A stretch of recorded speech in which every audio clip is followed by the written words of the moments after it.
Une fois tous les 7 ans, on peut se battre au niveau européen pour avoir plus d'argent pour nos priorités, la justice sociale, le climat, les relations Nord-Sud, l'accueil des réfugiés. Une fois tous les 7 ans, on peut dire stop à la concurrence fiscale. On peut dire qu'on veut une plus grande justice fiscale.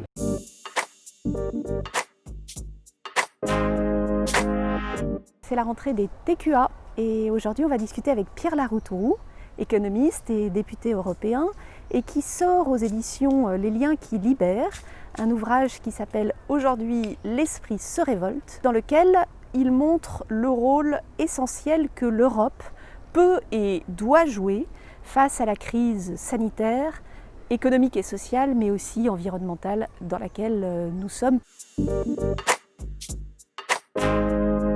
Comment trouver plus d'argent pour la santé, pour le climat, pour l'emploi, sans taxer monsieur et madame tout le monde? Le Parlement européen a voté la semaine dernière un texte très punchy qui fait peur à certains chefs d'État et où on demande 6 nouvelles ressources propres. Mais la plus importante, c'est la taxe sur les transactions financières. Parmi nous, il y en a peut-être qui se battent depuis 20 ans, on l'appelait avant la taxe Tobin ou la taxe sur la spéculation. Le principe est très simple. Vous et moi, quand on fait nos courses, on paye de la TVA.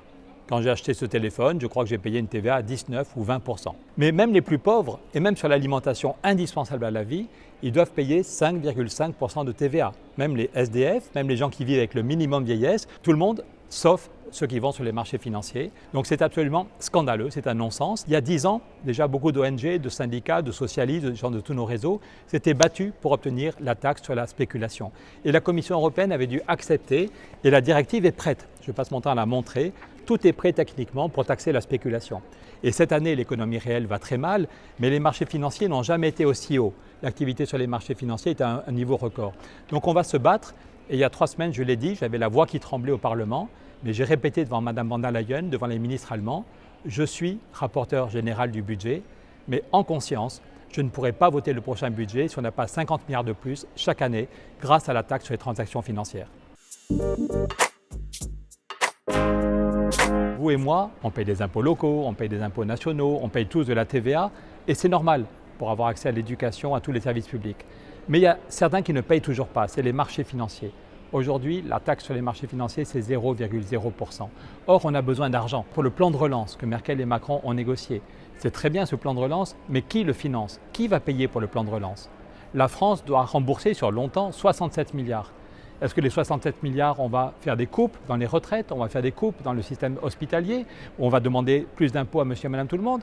Ou est-ce que les 67 milliards sont payés par la taxe sur les transactions financières?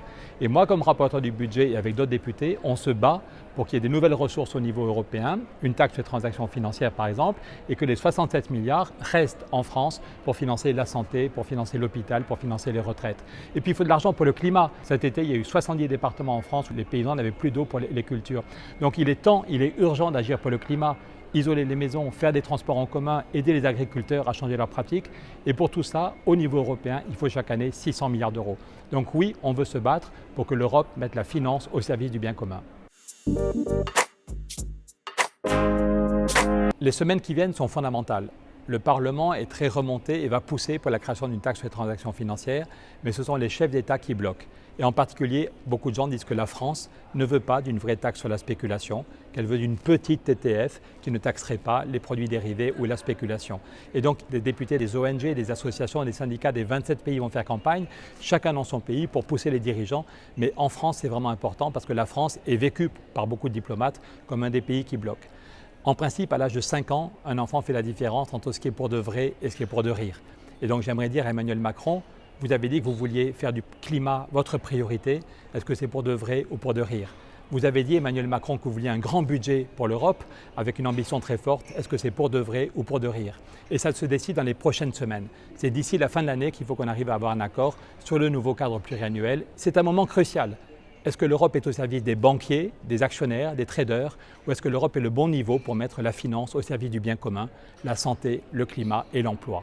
Et en conscience, on va tous, on va agir. Maintenant, taxons la spéculation.